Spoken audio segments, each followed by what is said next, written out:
Muito bem, muito obrigado pela presença do seminário do dia 7. Estamos disponibilizando aqui a aula referente às atividades que aconteceram no dia 7 de maio, que infelizmente a transmissão online não teve possibilidade de ser feita. Essas questões de tecnologia sempre dá um problema ou outro, mas estamos aqui nessa perspectiva dessa divulgação. Entendo que isso é um trabalho de implantação do programa de integridade da Faculdade Cairu. Portanto, é aberto ao público, a gente está fazendo a aula e disponibilizando ao público em geral para um entendimento prático do que é o programa de integridade e compliance. Então, a gente vai trazer aqui algumas informações referentes aos tópicos que a gente vai trabalhar dos marcos temporais da política pública e compreender que essa política pública não é uma questão local brasileira, isso é uma questão mundial. E vamos falar sobre a conjuntura da estrutura que o programa de integridade precisa ter, a sua aplicação e, por fim, os pilares do programa de integridade. A gente vai ver aqui que tem algumas coisas relacionadas a muita coisa em andamento há muito mais tempo na área pública, e é nesse sentido que vamos trabalhar aqui. Nós vamos fazer aqui a transição dos trabalhos para poder colocar os slides. Então nós estamos aqui, vamos falar nesse primeiro momento, né, dessa política pública. Aí nós vamos também falar sobre a estrutura, sobre a aplicação e sobre os pilares. Meus amigos, minhas amigas, esse é um trabalho que às vezes choca a palavra corrupção. Não é porque uma instituição ela vai implantar um programa anticorrupção, um programa de integridade anticorrupção, que ela é uma instituição corrupta. Não. O programa de integridade é para atender uma política internacional. Então, se cumpre as diretrizes de uma política internacional, visto que o Brasil é signatário dessa política internacional, que a gente vai ver aqui ao longo do tempo que não é nenhuma novidade para o mundo, e o Brasil ainda engatinhando com as suas práticas, e que essa é uma oportunidade para a gente ver a prática disso e qual a relevância disso efetiva. Então, por isso que a gente vem aqui tratando sobre a política pública, e falando sobre política pública, não há possibilidade de falar de um trabalho dessa natureza sem falar sobre a política pública, não é?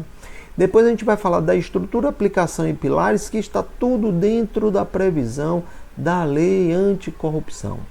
Então, essa lei anticorrupção ganhou esse nome justamente para poder atender, não é, as normativas e diretrizes das convenções das convenções internacionais sobre o tema. E essa aula é destinada para todos os servidores, todos os colaboradores, direto e indiretamente, funcionários, diretores, coordenadores da Faculdade Cairu, a alta gestão em geral. Isso é parte do programa da implantação do programa de integridade. Então nós temos aqui a política pública como uma agenda, que é uma discussão, um reconhecimento de um fato gerador de algum problema. Isso normalmente é recorrente e que existe um dano. Esse dano, ele tem a sua existência, ele tem seu nexo de causalidade e ele tem os resultados. Dentro desse nexo de causalidade, a gente vai entrar aqui em alguns detalhes. Esse resultado é um prejuízo que normalmente acontece com o enfraquecimento do poder público ou então a ausência do poder público, ou então até a contaminação do poder público. Em alguns lugares no mundo tem o chamado onde o Estado não entra. Então a gente tem alguns lugares mapeados nas organizações internacionais onde o Estado não tem nenhuma intervenção sobre aquela comunidade, sobre aquela localidade. No Rio de Janeiro temos alguns exemplos, aqui em Salvador, caminhando para uma situação dessa natureza. Espero que isso não aconteça, mas a gente tem também o resultado do prejuízo da ausência do poder público. Então, a ausência do poder público é simplesmente não ter hospital, não ter escola, não ter segurança. A segurança, ela é pública, não é segurança privada. Então, é um prejuízo muito grande que é preciso a gente se atentar para essa conjuntura.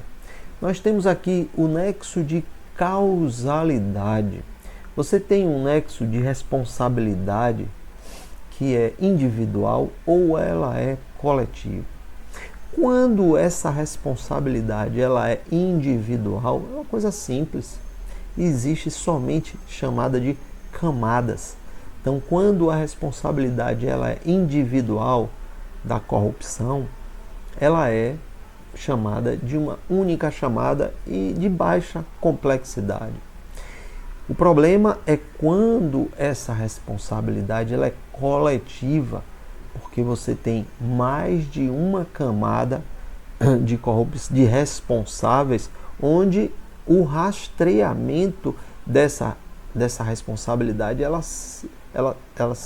é dificultada por conta da diversidade de ações. Então você tem na responsabilidade coletiva, você tem mais de uma pessoa envolvida, mais de uma empresa. Quando a gente fala de governo, tem estruturas de funcionamento do Estado, que é o governo. Cada governo, periodicamente, conforme as diretrizes republicanas, né, tem uma periodicidade. Como é que se desenvolve essa periodicidade? Através das forças políticas partidárias que se unem ou agem separadamente, trabalham separadamente para poder convencer e executar seu planejamento, sua defesa de política pública, enfim. O governo pode estar também contaminado, porque uma forma de contaminação vem de partidos políticos, por exemplo, que não estão com a intenção coletiva, apenas uma intenção individual da sua organização. Isso não é a regularidade. Temos aqui várias outras questões envolvendo a parte pública.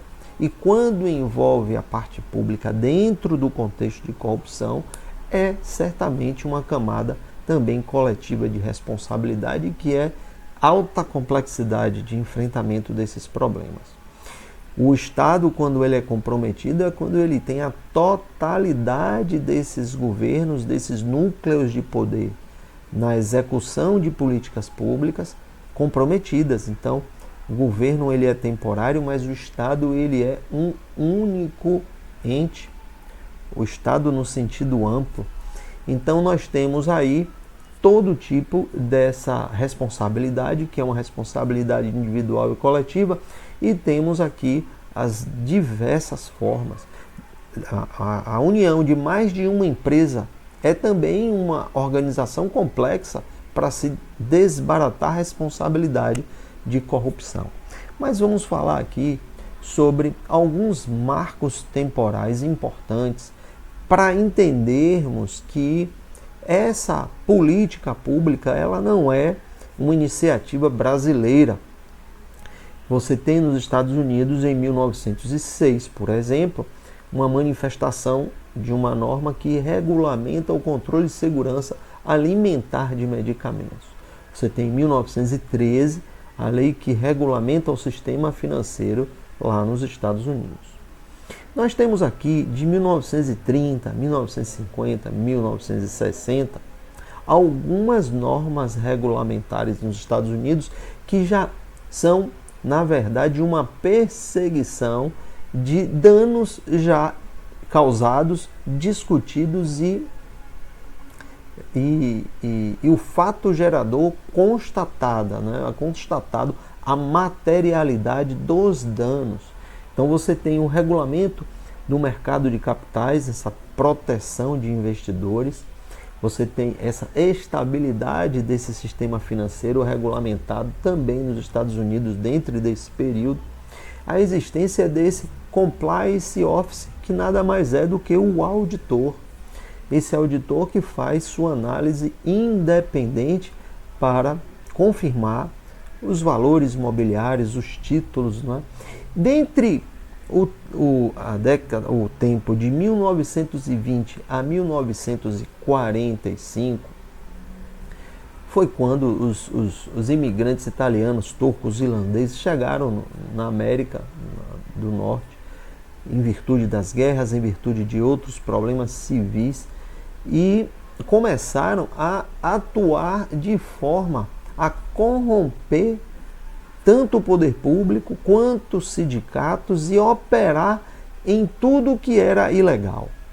Então, a gente tem um período marcado de 1920 a 1945 relativo à corrupção, uma demonstração de força dentro desses atores aí que viviam na marginalidade, mas faziam questão de expor sua força de poder, não é?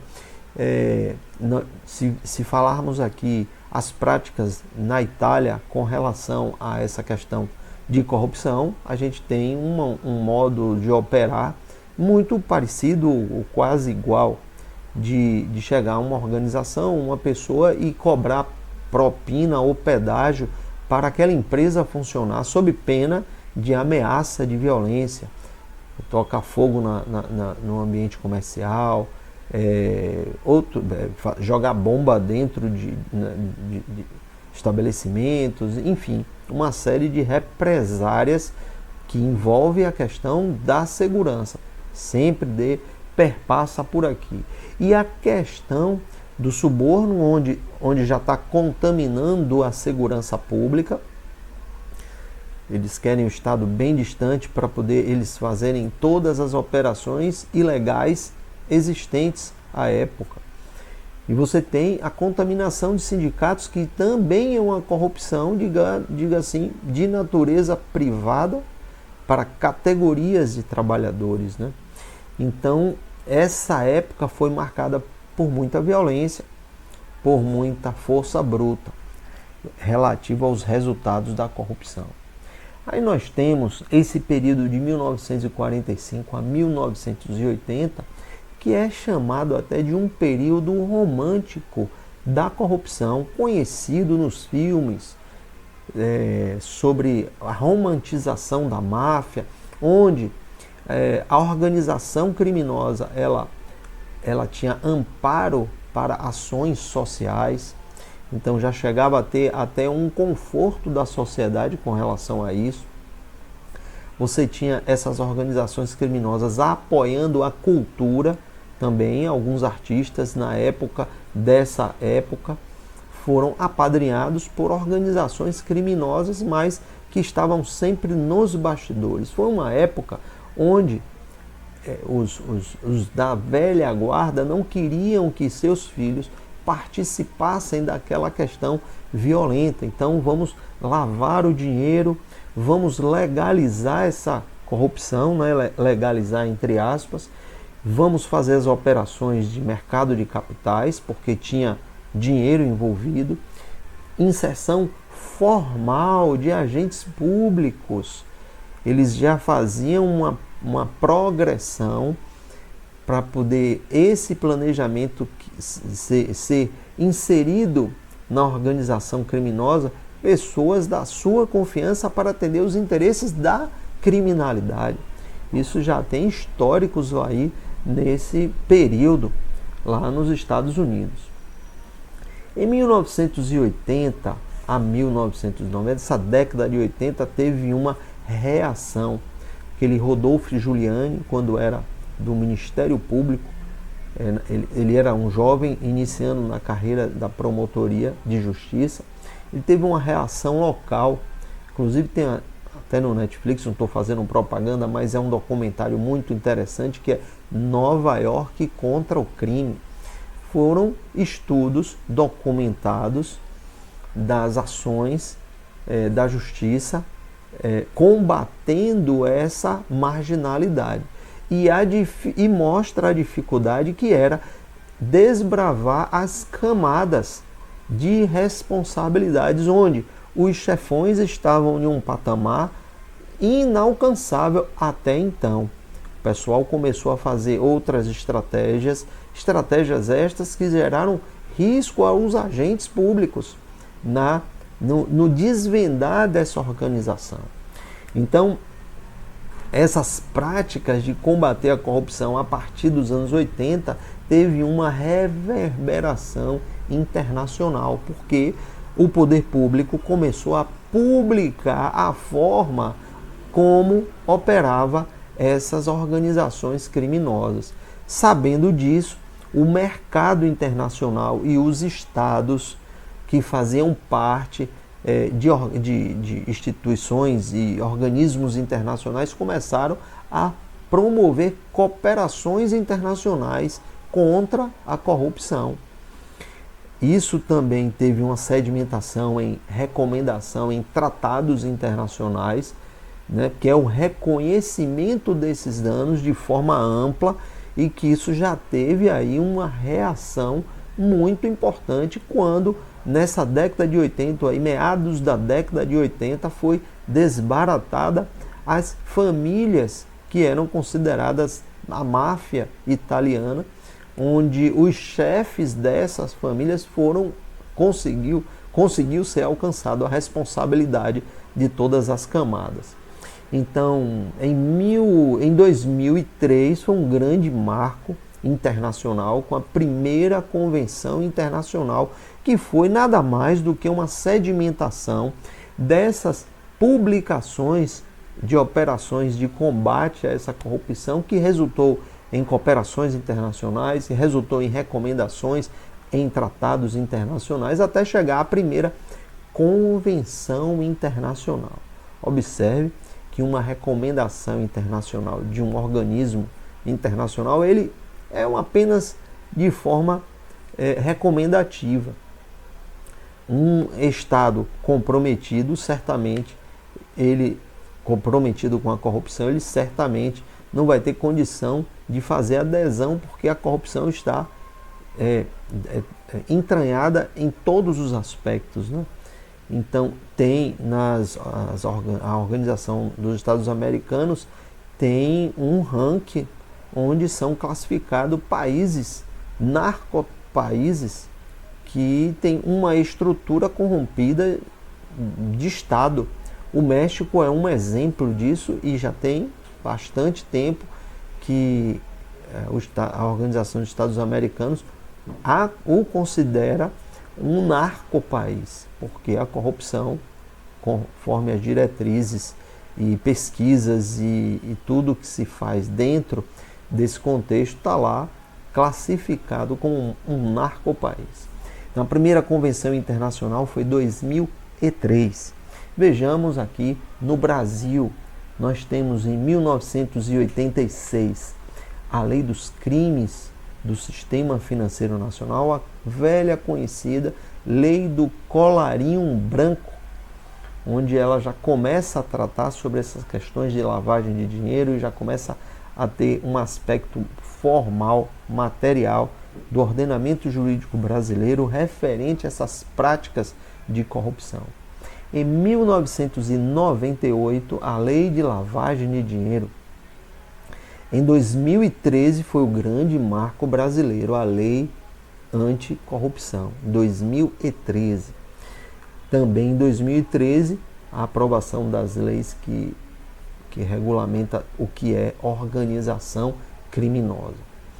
Outra norma que diz respeito a esse combate dessa política pública da corrupção é a lei das estatais, onde essa lei 3.303 de 2016, essa norma, ela traz uma necessidade da influência política partidária de um governo não influenciar as empresas estatais, porque são regidas pela regra de regime jurídico privado.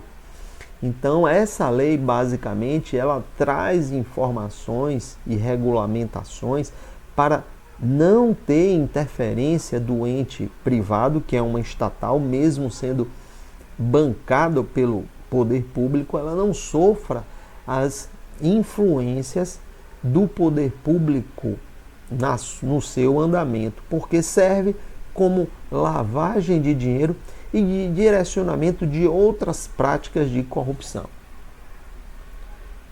Então, nós com isso tudo, nós chegamos ao entendimento de que, e aí, para explicar para todos, que isso não é, essa política anticorrupção não é uma iniciativa brasileira.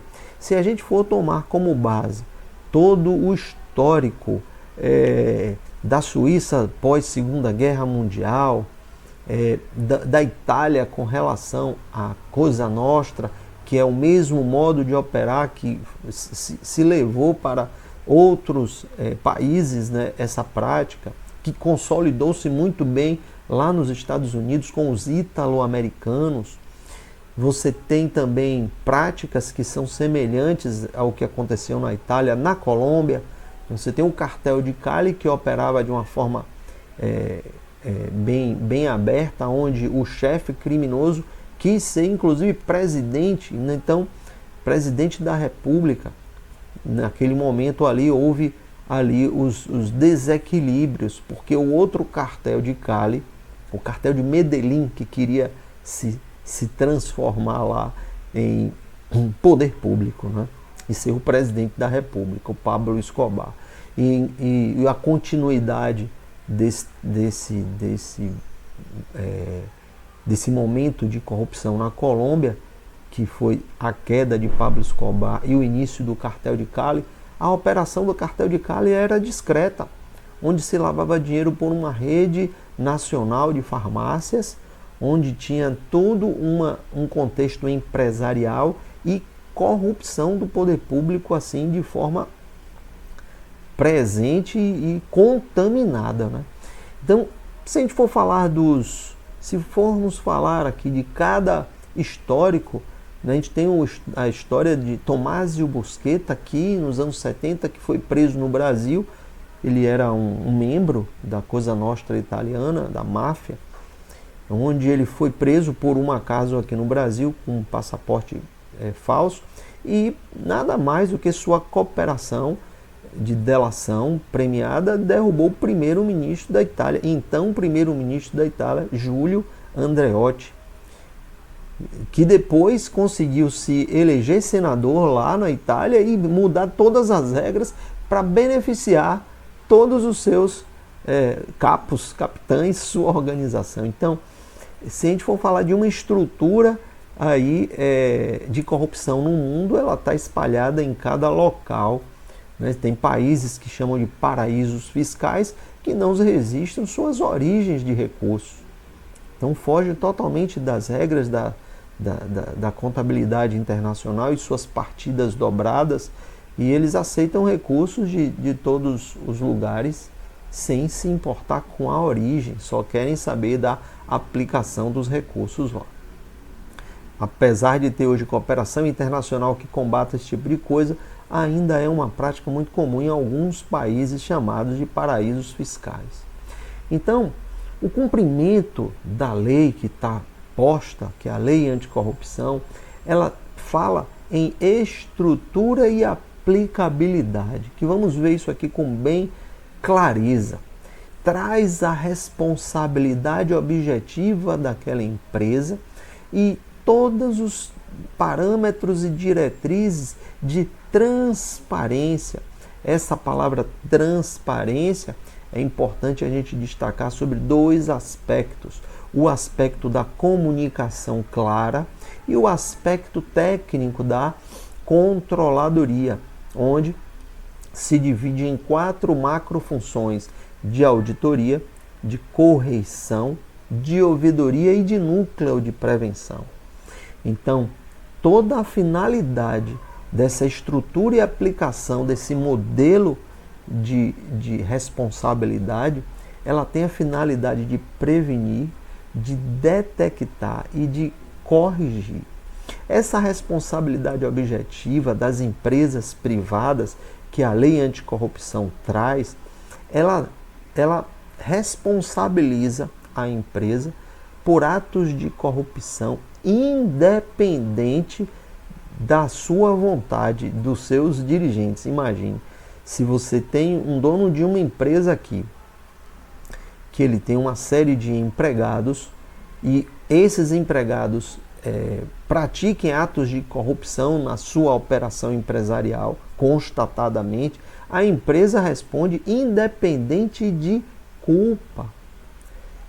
Claro que a empresa pode entrar com uma ação regressiva posterior para apurar a responsabilidade. Contudo, da mesma forma que acontece no Estado, na ação do Estado, a responsabilidade extracontratual é uma responsabilidade objetiva. O Estado responde de forma objetiva, sem se preocupar com o nexo de culpa. Então acontece hoje nas empresas e são multas altas, varia de 6 mil a 6 milhões, comprometimento com base em multas, com base no faturamento anual do exercício, enfim. Temos aqui, dentro dessa responsabilidade objetiva, evidenciar nexo de causalidade, evidenciar responsabilidade, evidenciar camadas, ou seja, essa transparência é para contribuir para a política pública anticorrupção, para dizer, olha, minha empresa é uma empresa transparente, é uma empresa que não tem nenhuma ligação com outras empresas que são criadas com a finalidade da corrupção.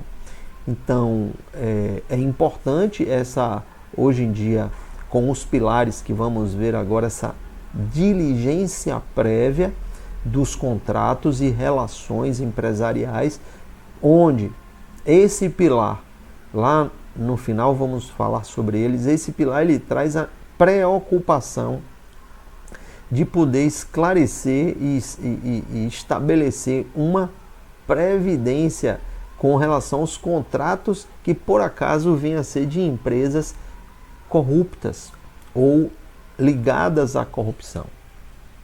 Então, nós temos aqui essa governança pública diferenciada da governança privada, que na pública, ela tem que atender o interesse coletivo, a responsabilidade pública.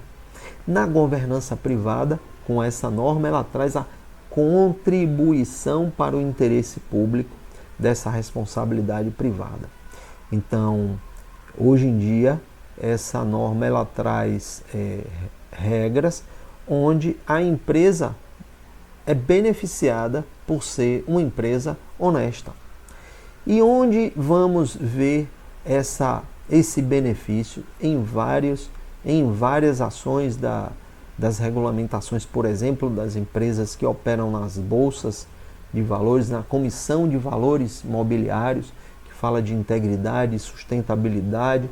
Então, tudo isso hoje é um benefício de imagem para as empresas, que isso reverte em valores mobiliários.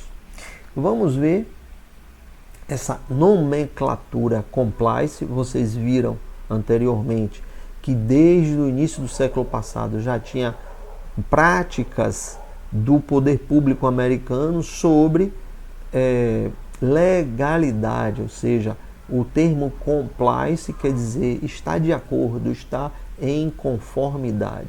Então essa palavra compliance é muito utilizada desde o século passado para a questão de imagem, reputação empresarial. a questão regulatória e a questão legal também. O termo integridade, aí vem uma especificidade de tudo o que é chamado lá fora de compliance, mas com a intenção direta de contribuir com a política internacional anticorrupção, que é a instrução normativa da CGU de 2016, traz a integração da governança, gestão de riscos e controles contra a corrupção. Então, esse termo, essa nomenclatura, ela é integridade para prevenir, combater e sanar corrupção. Digamos que seria um programa de compliance específico anticorrupção. Mas nada impede de termos de integridade e compliance juntos, porque o compliance vai além da norma, vai atingir objetivos que estão além da norma anticorrupção.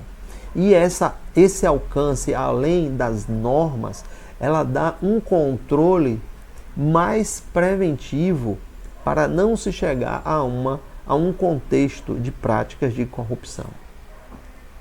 Então nós temos aqui, dentro da lei anticorrupção, essa estrutura que em 2016, a Controladoria Geral da União, dentro da instrução dos processos da Lava Jato, se chegou a uma conclusão que repatriar recursos é uma dificuldade muito grande, uma insegurança plena e a incerteza dessa repatriação.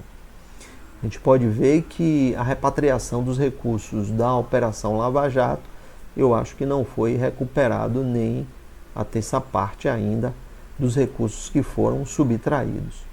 Portanto, a Controladoria Geral da União entendeu que era preciso fomentar a prevenção.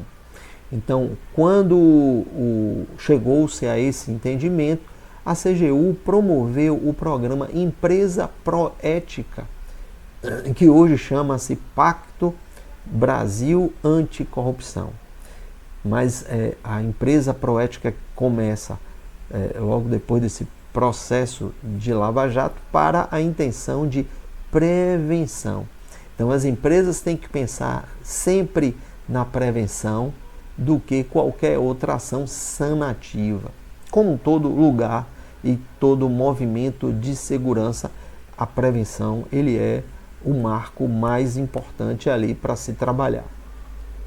Então nós temos com o programa Proética, que até hoje serve como parâmetros para o programa Pacto Brasil com Anticorrupção, e tem os editais anuais, onde as empresas se inscreviam nesse edital, e depois preenchia todos os dados, inclusive dentro desse contexto de empresa proética, um dos primeiros requisitos era a adesão internacional do Instituto Ethos. Esse Instituto Ethos, eles têm um termo de parceria com a CGU, onde ela faz a interface da política internacional anticorrupção com as empresas brasileiras. Então era o primeiro passo, que continua sendo hoje, a adesão internacional anticorrupção, feita exclusivamente pelo Instituto Ethos, que trabalham com integridade e com sustentabilidade empresarial. Então, nesse momento, você tinha até esse ano de 2024 as empresas que passavam por uma auditoria da CGU para obter esse selo. Hoje em dia, com esse novo programa Pacto Brasil pela Integridade, essa adesão em forma de declaração. Então, essas auditorias e essa aplicabilidade, ela deve ser feita pela iniciativa privada, com auditorias independentes externas àquela operação. Então, nós temos dentro do Instituto Ethos os 5 parâmetros de trabalho que é colocado. Quando a empresa ela faz a adesão, ela se compromete a fazer todo o trabalho em conformidade com as diretrizes da integridade, também da sustentabilidade. É importante a gente destacar a norma brasileira número 15, norma técnica do Conselho Federal de Contabilidade, onde desde a década de 90 isso já está posto, e em 2004 entra em vigor os balanços, a obrigatoriedade dos balanços sociais. Isso desde 2004 a obrigatoriedade. Então, o que é o balanço social de uma empresa? São divididos em 4 aspectos, que é a questão trabalhista e todo um contexto trabalhista dentro daquela empresa. O balanço de valor adicionado, que é destinado exclusivamente a essa obrigatoriedade para as empresas que operam na bolsa, ou então aquelas que têm um faturamento, são empresas de capital fechado, mas têm um faturamento maior do que 2 milhões por ano. Ela é obrigada a fazer o balanço de valor adicionado, que nada mais é do que como se fosse o PIB de uma empresa, o produto interno bruto, tudo que ela gerou de resultados e tudo que foi distribuído para dividendo de sócios, para impostos e contribuições, tributos de toda a natureza, tributos federais, estaduais, municipais, projetos dos mais variados. Então é a distribuição da renda, dos resultados alcançados por uma empresa, é demonstrado nesse documento, nesse demonstrativo, balanço de valor adicionado, que qualquer empresa e qualquer MEI, qualquer microempresa, ela pode também fazer sua parte. Porque esse demonstrativo também demonstra uma forma de transparência, mesmo não sendo obrigada a fazer esse demonstrativo. Então você tem o parâmetro que é da questão de RH, de recursos humanos, a questão trabalhista, o balanço de valor adicionado e a responsabilidade ambiental, ambiental social e ambiental ecológica. O Instituto Ethos trabalha com essas 5 direcionamentos de trabalho, que é a aplicação da governança, aliada à gestão de riscos e os controles, entra no programa de integridade dos parâmetros da CGU, e também a parte sustentável. Quando a gente fala de responsabilidade ambiental social, especificamente, são pessoas. Então, nada mais correto do que em um balanço de valor adicionado se estabeleça que aquela empresa, por acaso, tenha empregados, que ela cumpre todas as regras emitidas pelas normas brasileiras de relação de trabalho, e, se por acaso compor mais valores para essa iniciativa, como às vezes não é obrigado, mas a empresa pode praticar uma política de participação de lucros, onde isso não é obrigado legalmente, mas é um benefício extraordinário, está além da obrigatoriedade da norma, onde isso pode ser muito bem demonstrado no seu balanço social e ter uma imagem diferenciada de outras empresas. Nós temos hoje a Bovespa, que segue todas as diretrizes internacionais, todas as regras do Conselho Federal de Contabilidade no que diz respeito aos balanços sociais e todas essas regras de mercado, fomentando assim o indicador de responsabilidade social, de sustentabilidade, o ICS, o Índice de Sustentabilidade Empresarial da Bovespa.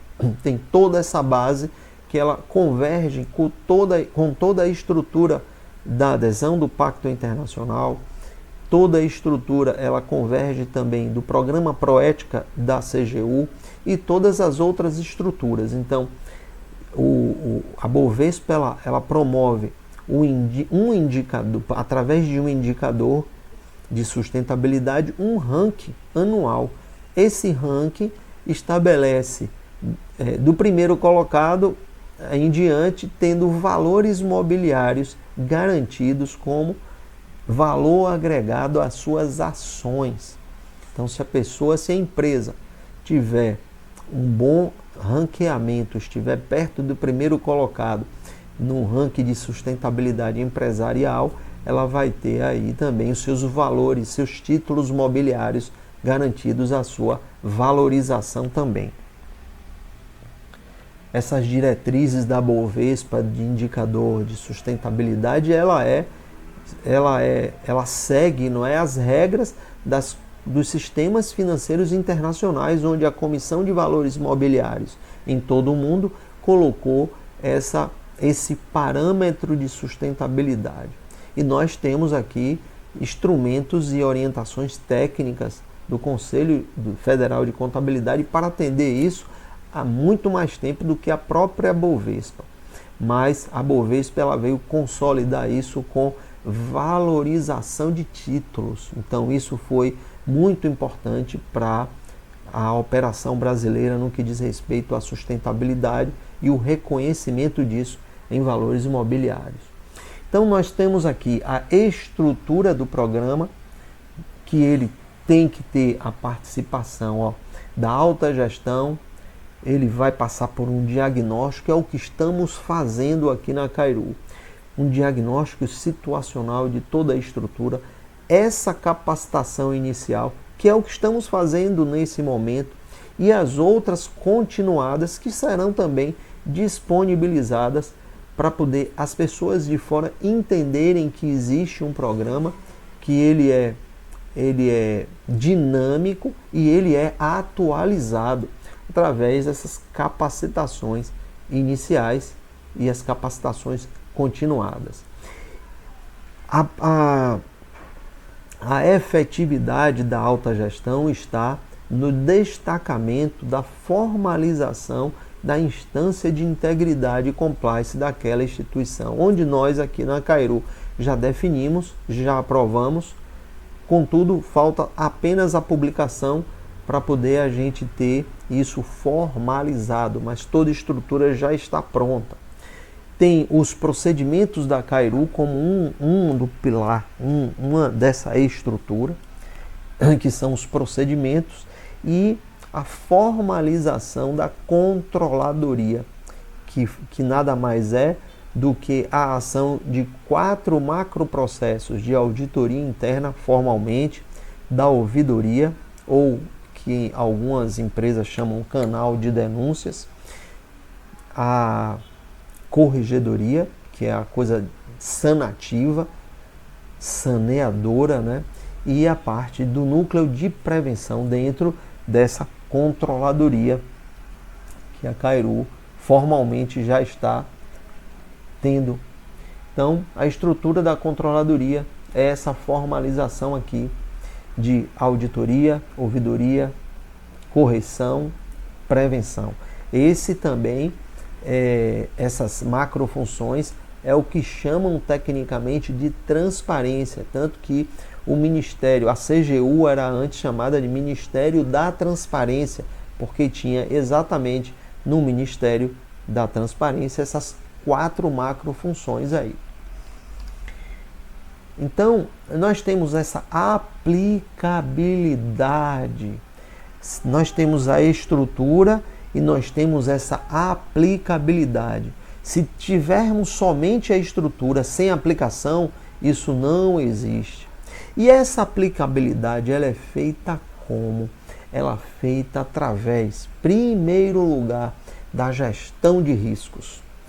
Todo o edital da CGU, ele trazia essa nomenclatura gestão de riscos, até o ciclo de 2022-2023, que aí veio essa nomenclatura de gestão de riscos para a integridade, que não é somente a gestão de riscos operacional, é também a gestão de riscos que aquela empresa enfrenta anticorrupção. Ou seja, se você chega em um hospital, em um pronto-socorro, a pessoa vai lhe dar vai tirar a pressão, vai verificar o seu histórico diagnóstico ali e vai lhe dar uma pulseira branca, uma pulseira amarela, uma pulseira verde, uma pulseira vermelha, aquilo para indicar níveis de riscos operacionais da sua saúde.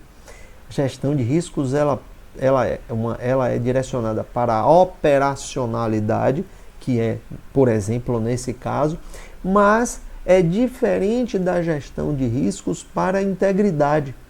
Por exemplo, se aquele hospital recebe recursos do SUS, do poder público para sua manutenção, que seja 1 centavo do orçamento público, ela tem que prestar suas contas de acordo com as regras e elencando eventos de riscos para a corrupção.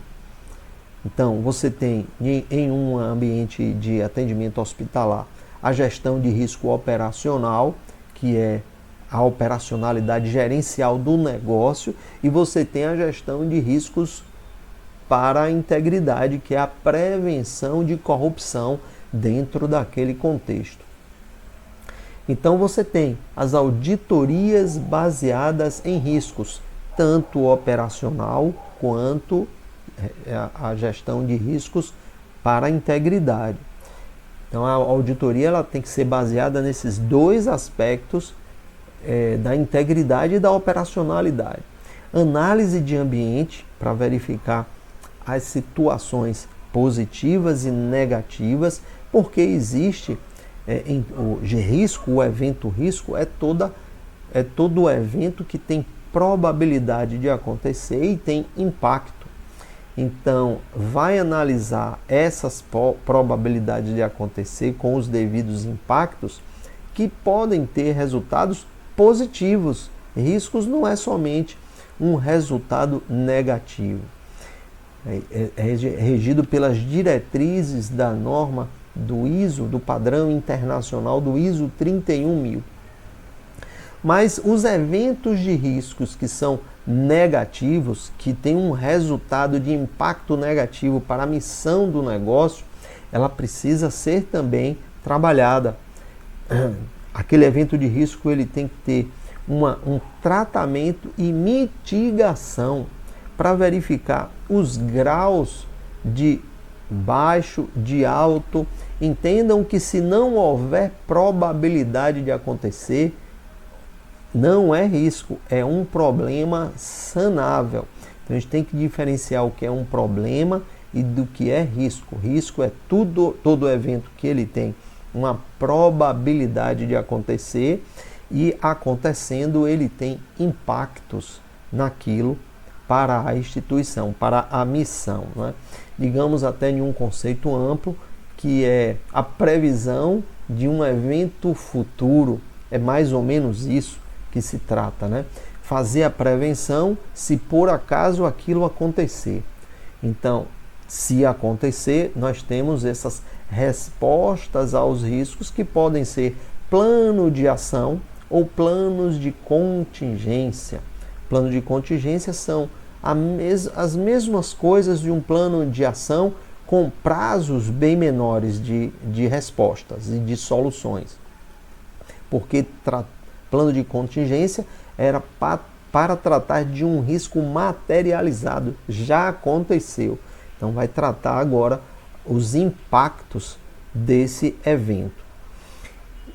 Essa aplicabilidade ela necessariamente tem que ter um monitoramento, porque se não houver monitoramento é uma estrutura que não é aplicada, não demonstra aplicabilidade.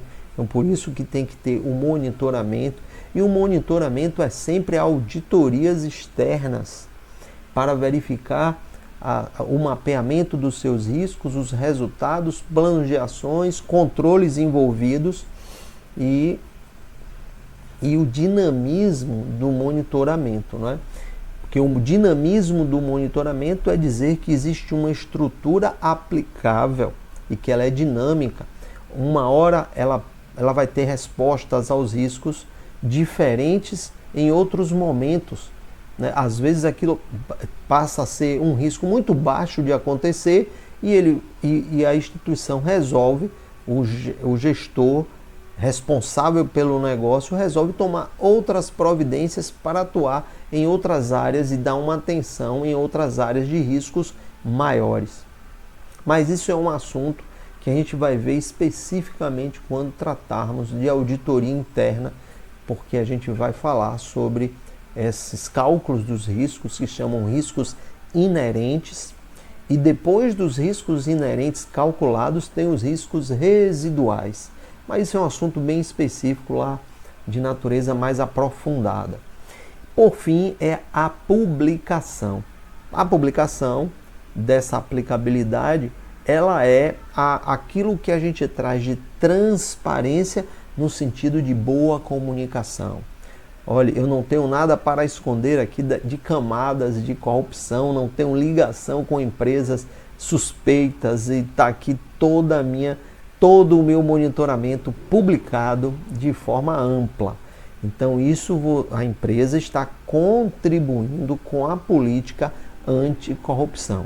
E novamente enfatizar que um programa de integridade anticorrupção não quer dizer que a empresa é corrupta e nem tem histórico de corrupção. Quer dizer apenas que a empresa está cumprindo os parâmetros para atender e contribuir para uma política internacional anticorrupção. Que fique claro isso, porque o nome corrupção já cria um impacto, não é? Então que isso seja impactada de forma preventiva. Nós temos aqui um esboço onde temos um dirigente máximo, diretorias A, B e C. Isso aqui é uma coisa muito específica da aplicabilidade de negócios e gerenciamento de negócios com a auditoria interna, com relação à aplicação da gestão de riscos, onde em verdinho aqui embaixo tem todos os campos, em vermelho tem um destaque do que é a operação gerencial, em vermelho aqui ao lado compondo a instância de integridade, mas isso é um assunto que é com mais detalhes na matéria de auditoria interna.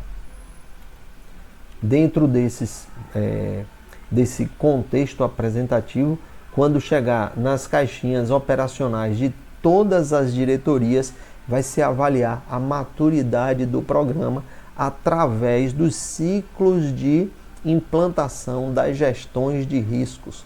Mas não vamos entrar nesse mérito porque é muito peculiar. Vamos ver aqui, esses parâmetros são parâmetros que o próprio edital da CGU coloca de até 100 pontos. O edital da CGU que fala empresa proética, que está em vigor também subsidiariamente todas as avaliações, você tem o comprometimento da alta gestão. Bom, esse comprometimento da alta gestão, ela é comprovada nos sites informativos, no site da própria instituição, e você tem pontos que convergem para que aquela empresa está apta ou não quando uma auditoria externa for verificar se por acaso ela realmente tem, aquela instituição, o comprometimento da alta gestão, que reflete em até 13 pontos. No mesmo contexto de diretrizes do programa Empresa Proética da CGU e suas diretrizes, que nada mais é do que a aplicabilidade do decreto 11.129, que regulamenta a lei anticorrupção. Porque o poder público, na sua ação corretiva, ela pode imputar multa às empresas e a norma traz os parâmetros de avaliação. Esses parâmetros de avaliação nada mais é do que um parâmetro que uma auditoria externa vai ter como avaliar e mensurar a maturidade e o grau de aplicabilidade do programa, né? Então nós temos, no último edital, nós temos 10 pilares, que são esses aqui que a gente vai tratar. O primeiro é o comprometimento da alta gestão, que chega até ter 13 pontos, e ela não pode ter uma avaliação menor do que 40%, ou seja, mais ou menos aí abaixo de 6, ela já perde totalmente a condição de ter um programa de integridade legalmente auditado, aplicado, né? Então, outro parâmetro é a instância de integridade até 12 pontos. Essa formalização, ela precisa ter como um parâmetro da aplicabilidade da estrutura do programa de integridade. Esses outros dados aqui é uma escala que vai ser mais usados para o pessoal da auditoria interna e também base para a auditoria externa verificar os controles da gestão de risco da sua governança. Aí você tem a gestão de riscos para a integridade, que é a aplicação setorial da gestão de risco, seja gestão de risco operacional, seja gestão de riscos contra a corrupção. Então, 10 pontos. Você tem um código de ética, políticas e outros procedimentos, que é a base estrutural da aplicabilidade do programa. Então, você vai ter ali uma condição de prever. Porque quando se fala em ética, é um terreno meio pantanoso, movediço. O que é certo para mim pode ser errado para você. O que seja uma coisa bem vista para um pode ser mal visto pelo outro. As condições sociais levam, porque nós somos seres humanos, um distinto do outro. Contudo, quando a gente fala de código de ética empresarial, nada mais é do que aquela política interna de uma empresa e como ele entende, como a empresa entende que deve funcionar.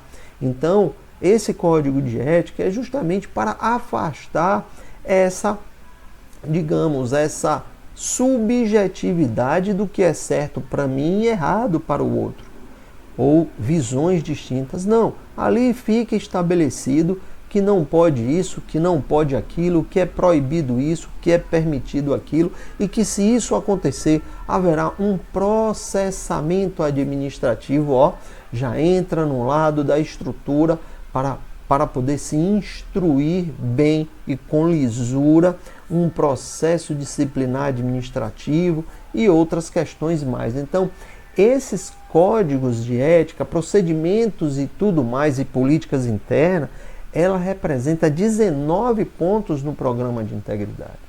Treinamento e ações de comunicação, é isso que estamos fazendo nesse momento na Cairu. Treinamentos, essa de forma bem ampla, depois entraremos no mérito de cada 4 macroprocessos da auditoria interna, da corregedoria, da ouvidoria, mas estamos aqui praticando esse treinamento como um parâmetro, inclusive abrindo para o público externo entender o funcionamento prático, que não é somente a legalidade, é também o treinamento, é a parte prática, a aplicabilidade prática. Os controles para precisão e clareza contábil dos registros.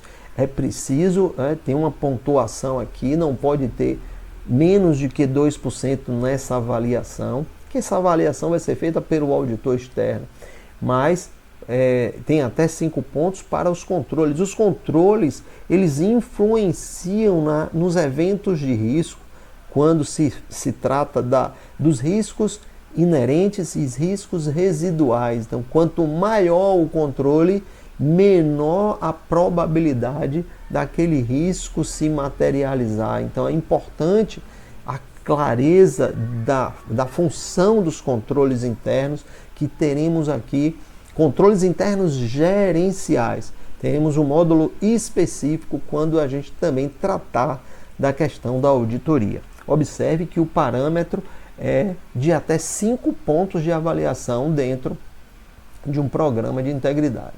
As supervisões e contratações, o que os americanos chamam de due diligence, nada mais é do que uma diligência prévia para verificar suas relações contratuais.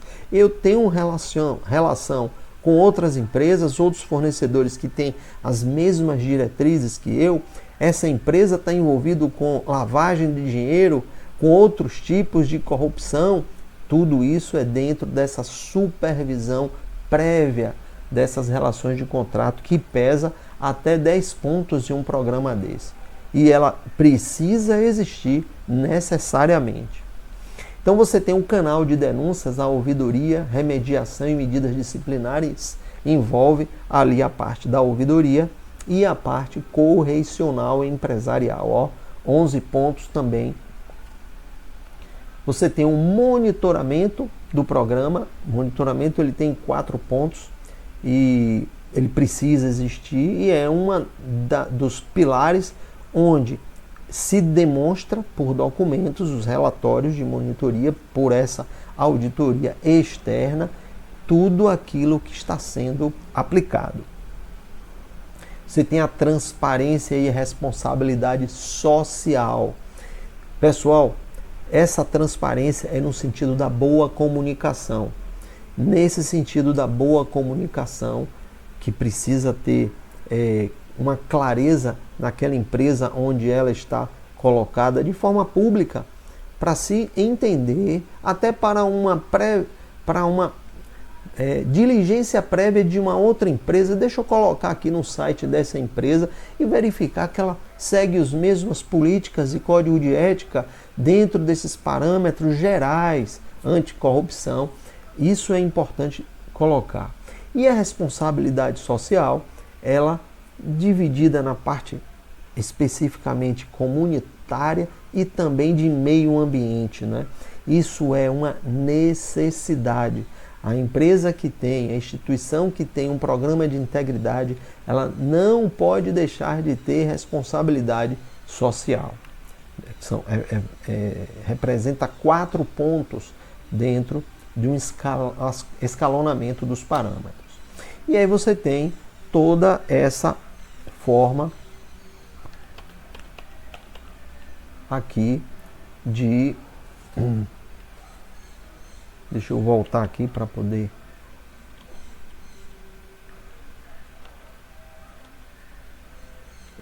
diante disso, nós temos aqui a finalização, não é? desse trabalho, desse primeiro momento, não é? Onde